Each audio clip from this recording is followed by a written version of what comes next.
por favor. Vamos a hablar sobre la histología del aparato urinario. Si me alcanzas como el mismo reproductor. En histología únicamente me interesa de momento que ustedes reconozcan que este órgano tiene una corteza y una médula diferencial. Esto ya la parte de lobulaciones sí la vengo del doctor Ricardo para evitar confusiones, ¿no? Hay algunos que tienen lobulaciones externas, como que especies, por ejemplo, tienen lobulaciones en el seno externo, en los bovinos, ¿no? Y algunos tienen lobulaciones internas, como en el cerdo. Entonces, por ejemplo, vean que son diferentes. En el caballo también. ¿Listo? Entonces, hay lobulaciones tanto internas como externas, eso luego la parte de anatomía. Para la histología, a mí me interesa que ustedes reconozcan lo que es la corteza, lo que es la médula y la pelvis renal, que es lo que podemos reconocer histológicamente. Ustedes ya deben reconocer a este punto, sin haber visto nada de renal, cuál es el epitelio que encontramos, por ejemplo, en la pelvis renal. El transicional, ¿cierto? ¿Qué características tiene el epitelio transicional o cómo lo reconoce?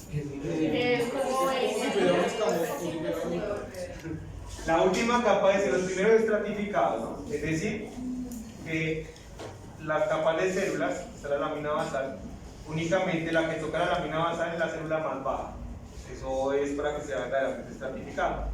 Y normalmente en las últimas capas celulares ella toma una forma como de cúpula, se ve redondeado, algo parecido a lo que vamos a ver con los neumocitos. Es un epitelio, si lo llamamos estrictamente por su morfología, cúbico estratificado, sería su nombre, ¿no? Ya sabemos que llamamos transicional.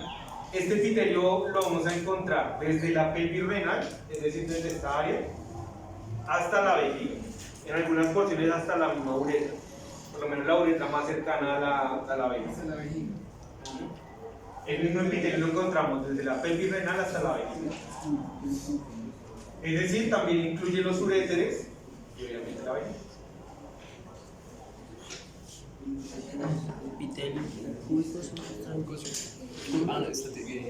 Ya habíamos visto otras características del riñón. Los túbulos renales, ¿qué epitelio tienen? Cúbico simple. Recuerden que siempre es así, ¿no? Cúbico simple. Ocasionalmente por el corte lo van a ver ustedes cilíndrico, pero siempre es cúbico. ¿Listo? Ese epitelio, recuerden, los cúbicos. Si por casualidad de la vida en una foto le sale cilíndrico, pues bueno, le ponen cilíndrico, pero ya saben que es cúbico. Y en cuanto al glomérulo, habíamos visto que el riñón tiene un epitelio o un endotelio específico para esta área, ¿no? Recuerden que nosotros clasificábamos los endotelios vasculares por su grado de permeabilidad. ¿Alguien recuerda cómo los clasificábamos? De hecho ya vimos uno con el hígado. Fenestrado. Listo, el fenestrado es el que vamos a ver acá, para que lo recordemos. El primero, que estaba en pulmón, ¿cómo se llama? Cuando les explicaba que era importante que no hubiera edema alveolar. ¿Cómo se llama ese endotelio? Es un endotelio continuo, ¿listo? ¿Qué tiene importante el endotelio continuo? Estamos hablando de pulmón. Es muy baja su permeabilidad. Las uniones intercelulares son normalmente de tipo estrecho y no permiten el paso de moléculas. Y a través de los citoplasmas celulares tampoco se permite el paso de moléculas grandes. Y fuera de eso, pues obviamente tenemos la lámina basal. Este es el continuo. En el fenestrado, una lámina basal completa y la diferencia, ¿quién me dice cuál es la diferencia en el fenestrado? En el fenestrado hay unas fenestras, específicamente llaman así, son como poros que presentan los citoplasmas del endotelio vascular. Si recuerdan que les explicaba cómo hacían para no perder proteína, yo alguna vez les comenté cuando vimos el tipo de endotelio. En la orina, bueno, a menos que sea un caballo que tiene unas condiciones fisiológicas distintas, no es normal encontrar proteína, o por lo menos encontrar trazas pequeñas. Si ustedes encuentran proteína, pues puede ser de dos sitios. Bueno, puede ser de dos orígenes mejor. Puede ser un evento inflamatorio, si por ejemplo hay una cistitis, una pilonefritis, que es la inflamación de la pelvis renal. Pueden encontrar proteína por un evento inflamatorio, pero ocasionalmente la proteína también puede ser por daño renal. ¿Recuerdan qué mecanismo se utilizaba para evitar la filtración de proteína? Ahí les voy a contar. La albúmina y en general las inmunoglobulinas, las globulinas no se deben perder a través del filtrado de la orina. Recuerden esto siempre, el principal anión que ustedes van a encontrar en la sangre son las proteínas. No pensaría, por ejemplo, que es el cloro u otro, pero no, son las proteínas tienen carga negativa. Aquí vamos a ver una interacción entre dos proteínas. La albúmina, en primer lugar, pues es muy grande para pasar a través de las fenestras, pero ocasionalmente la puede llegar a pasar. Si aquí hay un daño en la célula endotelial, puede atravesar la albúmina libremente el endotelio. Pero recordemos que la lámina basal está compuesta ¿por qué? ¿Qué compone la lámina basal de los epitelios? Tejido conectivo. ¿Cómo? Tejido conectivo. Bueno, colágeno propiamente. El colágeno es una proteína. ¿Eso qué quiere decir? Que esta lámina basal también tiene carga negativa. Si la albúmina que tiene carga negativa entra en contacto con la lámina basal, ¿qué pasa? Se repele, ¿cierto? Es decir, que en vez de pasar hacia los túbulos renales que estarían aquí abajo, lo que va a hacer es devolverse al torrente sanguíneo. Ya les explico dónde ocurre esto. Pero tengan entonces presente que ya debemos reconocer tres elementos importantes del tracto urinario: el epitelio transicional, el epitelio de los túbulos renales, que saben que es cúbico simple, y el tipo de endotelio que se presenta acá, que es de tipo fenestrado. En algunas medidas es como funciona la aplicación glomerular. Ya vamos a ver la producción de orina. Por acá pueden pasar libremente algunas moléculas, agua obviamente, electrolitos, sodio, potasio, cloro, se filtran prácticamente libre, pero tienen mecanismos de reabsorción tubular. No todo lo que se pasa a través del filtrado inicial se pierde. Los túbulos también pueden hacer filtración. ¿Quién sabe qué pasa con la glucosa? Porque la glucosa a veces se filtra y a veces no. ¿Se han escuchado eso alguna vez? Por ejemplo, un animal diabético puede presentar glucosuria. ¿Listo? Pero él va a tener siempre unos niveles altos de glucosa y en algunos casos no lo va a presentar, aunque tenga hiperdiabetes. Lo que pasa con la glucosa es que la glucosa tiene un tope umbral, es decir, nosotros tenemos una concentración normal de glucosa en sangre, varía por las especies. Si ustedes mantienen la glucosa en ese estado normal, en ese umbral, en ese rango, no se pierde a través de la orina. Pero si ustedes llegan a presentar una hiperglicemia, se puede empezar a presentar glucosuria. Por eso es que, por ejemplo, uno no puede hidratar con soluciones de dextrosa, ¿no? Tengan eso presente. Ustedes no pueden hidratar a un animal con soluciones de dextrosa, eso se utiliza para otros aportes energéticos, porque si ustedes eliminan o, ¿cómo les digo? Por infusión intravenosa incluyen dextrosa, va a llegar a un punto en el que la dextrosa o la glucosa se eleva en sangre y se empieza a eliminar todo por la orina. Entonces por eso uno no puede hidratar con glucosa o con dextrosa en este caso. ¿Cuándo usan dextrosa en una infusión? Cuando hay hipoglicemia, cuando hay animales que tienen un periodo de inanición largo, por ejemplo. Esto no es alimentación parenteral, pero sí se da sobre todo en casos de hipoglicemia. Y el otro tipo de endotelio, que nos hacía falta, que está en el hígado, es el sinusoidal, ¿no? El sinusoide. Recuerden que tiene una lámina basal que es discontinua y aparte de eso las células presentan espacios grandes entre ellos. Recuerden que permitía el paso de albúmina, el paso de células grandes. Claro, estos son los tres componentes que ya vimos del riñón, ¿cierto? ¿Cuál fue su último problema? El último es un tipo de endotelio para completar los tres que conocemos, el del sinusoidal, el que encontrábamos en el hígado. ¿Listo? El que corresponde al riñón, de nuevo, un endotelio fenestrado. Epitelios encontramos transicional, ya vimos en qué partes específicas, y cúbico simple, que están en los túbulos renales.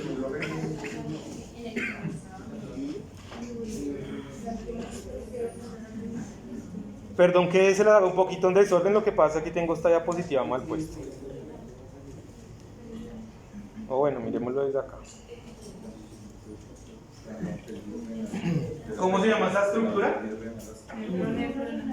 La nefrona, ¿cierto? La nefrona es la unidad funcional del riñón. Algo que les comentaba a ustedes, obviamente esto es un esquema, ¿no? Lo vamos a ver hacia el microscopio, ya vemos el microscopio. Yo les comentaba a sus compañeros del semestre anterior que con el riñón pasa algo, pues digamos que es un poquito grave en cuanto a la reparación y regeneración de este tejido. ¿Qué conocen ustedes sobre el riñón? Si a mí se me dañan las nefronas, ¿el riñón es capaz de regenerarlas o no? ¿Alguien ha escuchado alguna vez la clasificación IRIS de la falla renal? ¿La han visto alguna vez? Uno toma algunos criterios: la presión sanguínea, las concentraciones de nitrógeno ureico en sangre. ¿Nunca la han escuchado? Bueno. Esa tabla da unos grados de insuficiencia o falla renal. Para que se presente insuficiencia o falla renal, ustedes tienen que perder un porcentaje de nitrógeno. Normalmente se empieza a expresar una falla renal cuando ustedes han perdido aproximadamente el 60% del tejido funcional renal, para que se empiece a presentar eso. Por eso me gustaría que buscaran esas clasificaciones para agricultura y para la falla renal. Después, si quieren, la discutimos la próxima clase.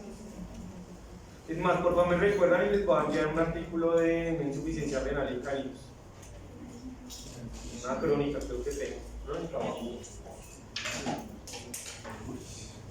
Esto, los que se dediquen a hacer clínica, sobre todo los que ya tengan experiencia en clínica en pequeñas manadas, si estoy diciendo mentiras, esto es bastante frecuente, ¿no? Sobre todo en qué especie ven más fallas renales. En felinos, ¿cierto?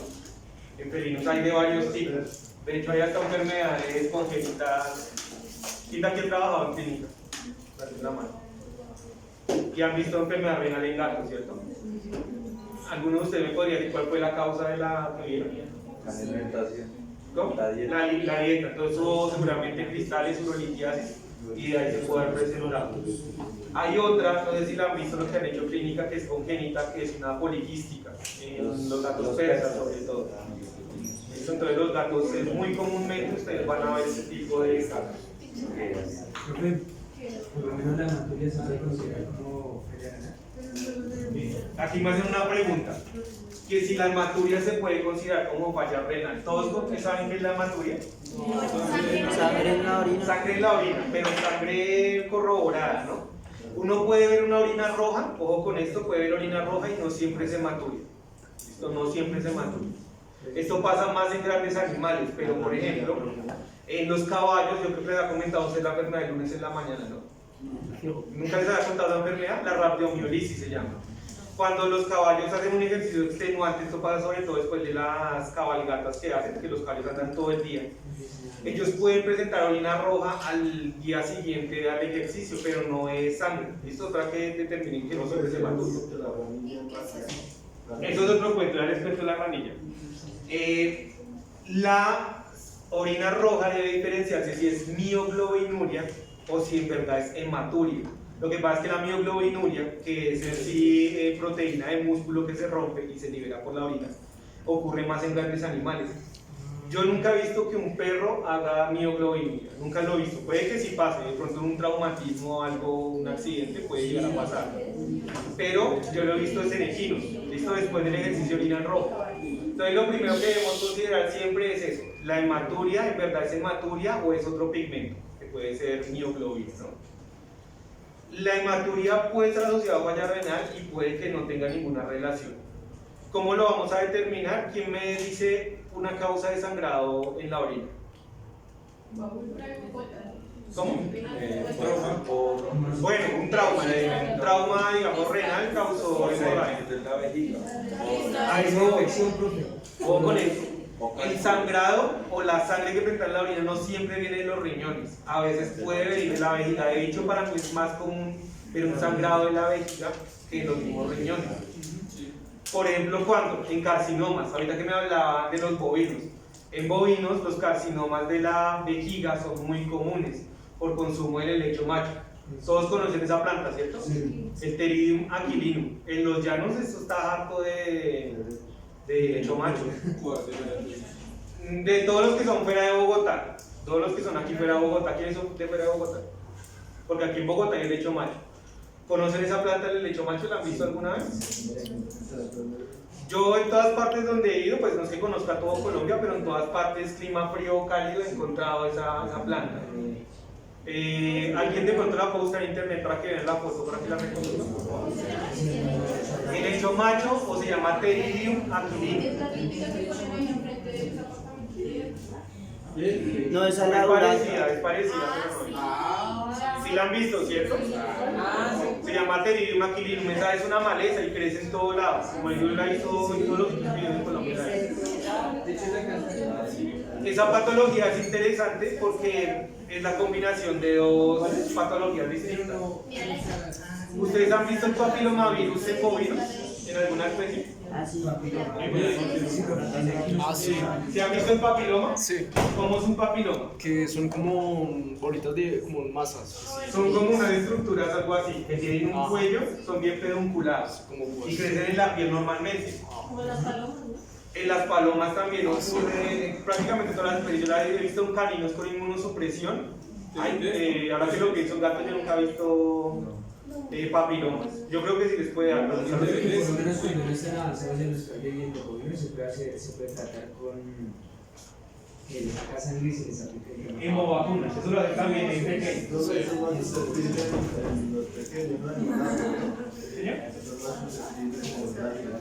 No, pienso que lo he visto en todas las edades. El factor de riesgo, ¿cuál es la inmunosupresión? En los bovinos pasa algo interesante, y es que para que se desarrolle esa enfermedad se llama hematuria zoótica, la del consumo del helecho. El bovino tiene que estar enfermo con papiloma, y cuando el bovino consume el helecho macho convierte un papiloma, que es un tumor benigno, en un carcinoma, que es un tumor maligno. Y lo que ocasiona son necrosis del epitelio, porque hay sobrecrecimiento de cáncer en el epitelio de la vejiga, y por eso hay un sangrado constante. Esa se llama hematuria zoótica, por si la quieren leer más. Es bastante interesante esa patología. En zoótica, hematuria en zoótica. Me mencionaba la ranilla roja y la ranilla blanca. Eso también puede llegar a pasar en caninos, aunque es raro. Algunas infecciones por hemoparásitos como babesia o ehrlichia, cuando producen hemólisis, pueden producir pigmento rojo en la orina. Tal vez no propiamente hematuria, pero sí hay hemoglobina. ¿Listo? La diferencia, ¿cuál es? Hematuria es sangre completa, hemoglobinuria es la hemoglobina como tal, cuando hay hemólisis, que puede presentarse en la orina. En algunos casos de leptospira, también en pequeños animales, se puede ver hemorragia con la orina. Les iba a comentar otra vez, se me olvidó. ¿Algo más les iba a decir? No, se me olvidó. Listo. En cuanto a la parte histológica,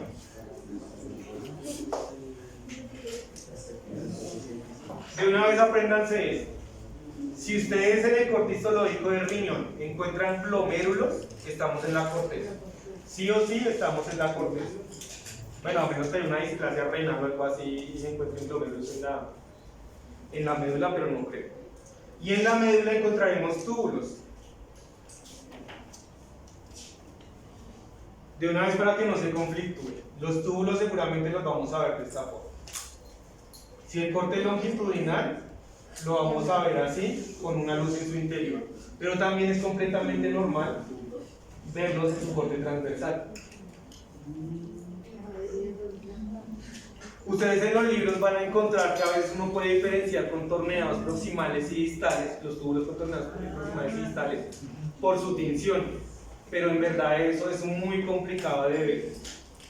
Es raro, la verdad, porque dicen que algunos son más pálidos que otros, pero cuando ustedes vean las láminas histológicas van a ver que en verdad no están así. ¿Listo? No son tan claras las diferencias entre los dos. Acá también vamos a ver un cambio, que es un cambio degenerativo en otras células, pero en el riñón es normal. Los cambios degenerativos son cambios que ocurren antes de la muerte de las células, antes de la necrosis. ¿Listo? En el riñón, propiamente en los túbulos renales, por el flujo de iones que se mueve a través de los epitelios y por la misma contenido de fluido que hay en la orina, pueden presentar degeneración hidrópica los túbulos.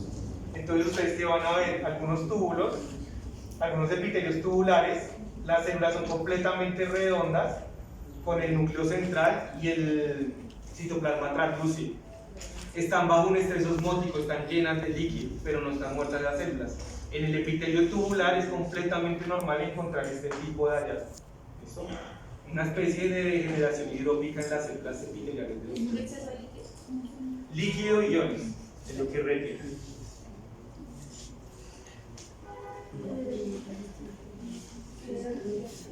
A todas estas, y antes de seguir con la parte histológica, ¿qué funciones cumple el riñón? Desecho. Filtrar. ¿Qué más? Absorber. Listo. ¿Qué más?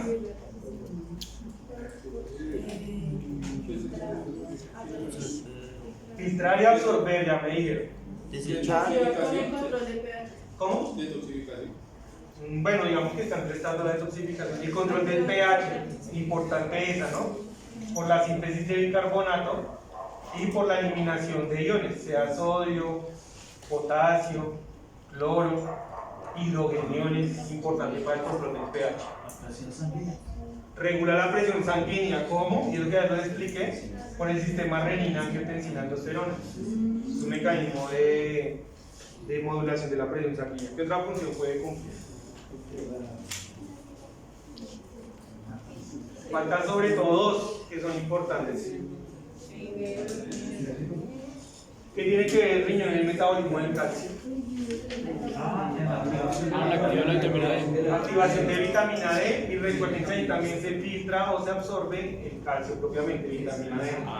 La última activación del 1.25 ocurre a nivel renal. Dihidroxicoletalciferol. Y nos falta otra función. Dejémoslo entre filtración y absorción. Falta una importante.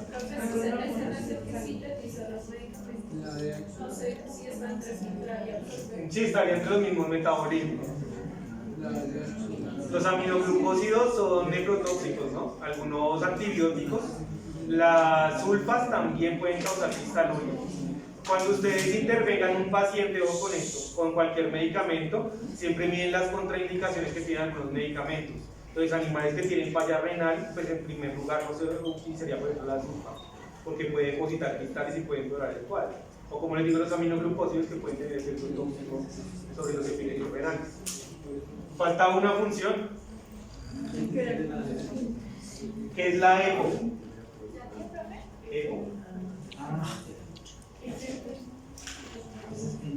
¿Qué tiene que ver el riñón con la hematopoiesis? ¿Qué tiene que ver? En el riñón se produce eritropoyetina. La eritropoyetina. La eritropoyetina estimula la división clonal de la línea roja en la ósea. ¿Listo? Por eso fallas renales crónicas, fuera de la hematuria, se pueden presentar anemias no regenerativas. ¿Listo? En casos de enfermedad crónica. ¿Alguna otra función que de pronto se me esté pasando ahorita? ¿Cuál era la penúltima? ¿Cuál era? La de pH. ¿Regula el pH? Liberación de síntesis de bicarbonato, absorción de bicarbonato, eliminación de potasio, sodio, cloro y hidrogeniones.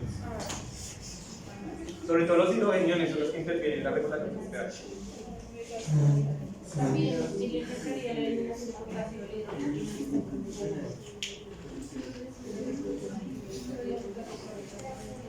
Bueno, si faltaba uno. Control iónico. El mantenimiento de la volemia, ¿no? Recuerden, la volemia es como tal, digámoslo así en palabras sencillas, la cantidad de sangre que está circulando en un momento. ¿Cómo lo regulamos? Recuerden que el riñón puede estar bajo la influencia de la aldosterona o la hormona antidiurética, y por eso puede favorecer o disminuir la eliminación de agua. De esa forma controlar la volemia. Pues asociado al sistema renal que funciona en aldosterona.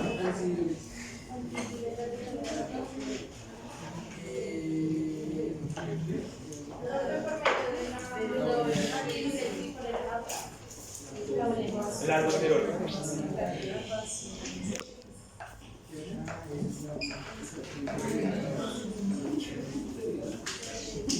Si recuerdan este cuadrito, pues.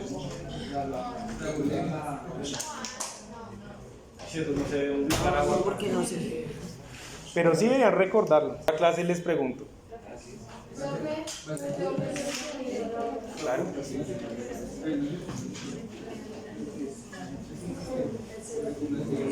Sistema renina-angiotensina-aldosterona.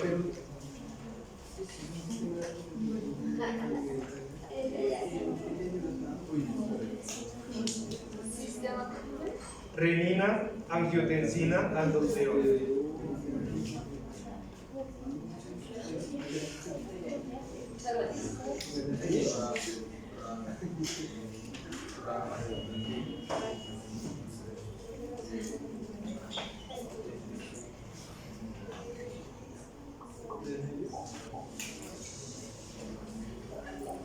Ay, no. Ven a ver si esta vez le puede cuadrar aquí.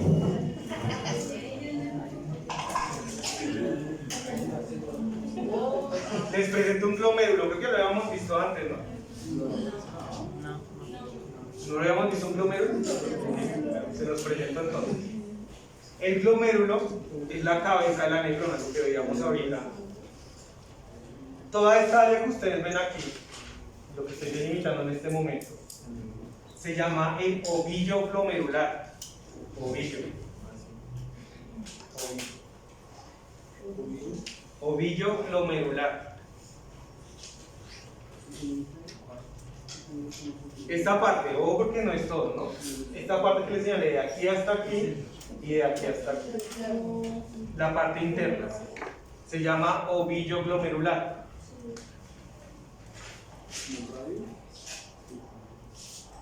Ese ovillo glomerular es la parte vascular. ¿Listo? Esa es la parte vascular. Es decir, aquí tenemos qué tipo de capilares o de vasos sanguíneos. Endotelio fenestrado. Tenemos acá. Toda la parte del endotelio fenestrado se encuentra acá en esa estructura redondeada, el ovillo glomerular. Todos reconocen el ovillo, ¿cierto? ¿Sí? ¿Alguna duda hasta acá? ¿Cuál es?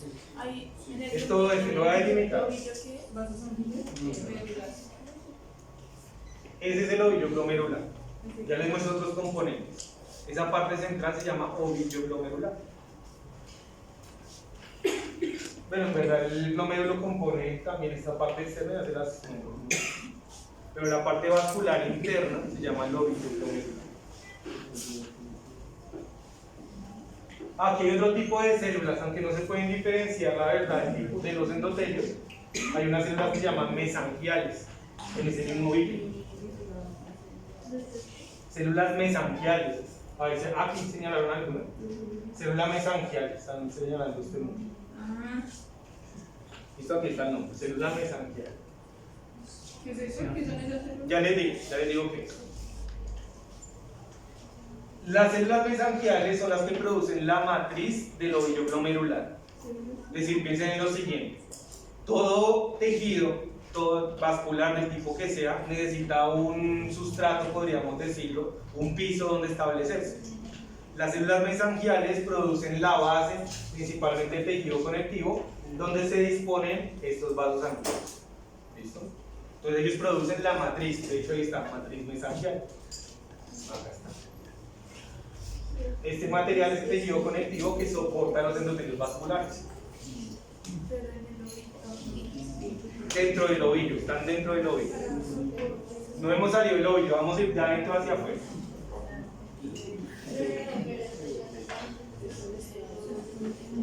¿Qué otras funciones tienen las células mesangiales? Fuera de producir la matriz extracelular, tienen funciones inmunológicas. ¿Listo? Ellas pueden hacer fagocitosis y pueden modular la inflamación. ¿Cómo se modula la inflamación? ¿Alguien sabe? ¿Cómo una célula modula un proceso inflamatorio? ¿O lo regula?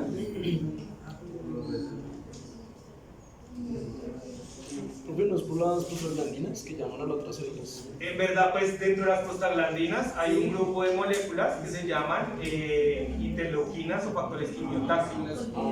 Entonces, ¿qué es lo que hacen? Liberan interleuquinas, prostaglandinas o factores proinflamatorios para que otras células migren a este sitio en dado caso que se necesite, ¿no? La enfermedad renal se puede producir acá. ¿Listo? Por ejemplo, en enfermedades autoinmunes, ¿quién me da un ejemplo de una enfermedad autoinmune? Leucemia. Listo, el lupus. O bueno, pongamos la artritis reumatoidea, en verdad es lo mismo, para que nos ubiquemos. En algunas enfermedades autoinmunes donde se producen autoanticuerpos todos sabemos que es un anticuerpo, ¿no? La inmunoglobulina tiene esta disposición. Recuerden que la inmunoglobulina que hace, se adhiere a un patógeno y a partir de su acción cristalizable modula o aumenta una respuesta inflamatoria de una forma muy corta para que lo entendamos.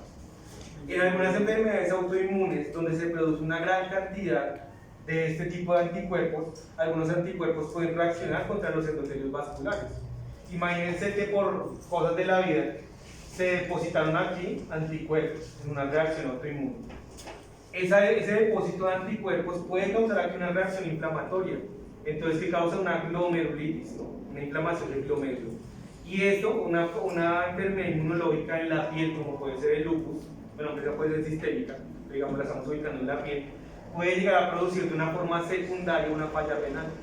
¿Listo? Entonces, en algunas enfermedades autoinmunes siempre hay que cuidar la función renal por este mecanismo. Pueden causar glomerulonefritis y cuando la condición es grave, pues puede llegar a falla renal también.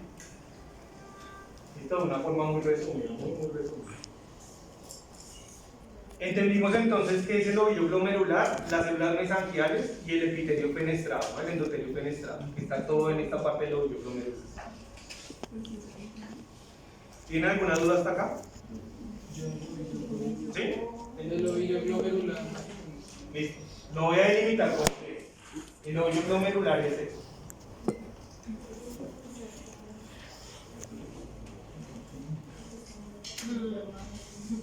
En ese círculo que delimité vamos a encontrar las células mesangiales, el endotelio fenestrado.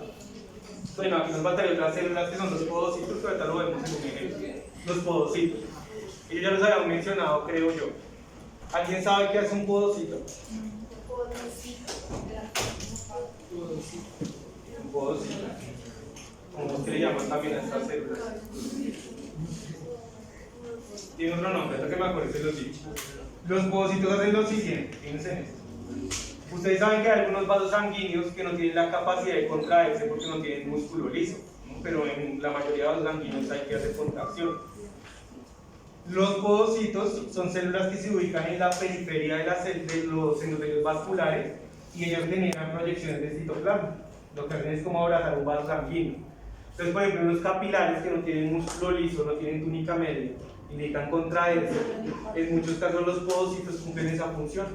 Lo que hacen los podocitos es abrazar el capilar desde la parte externa y generan un cierre de esta área.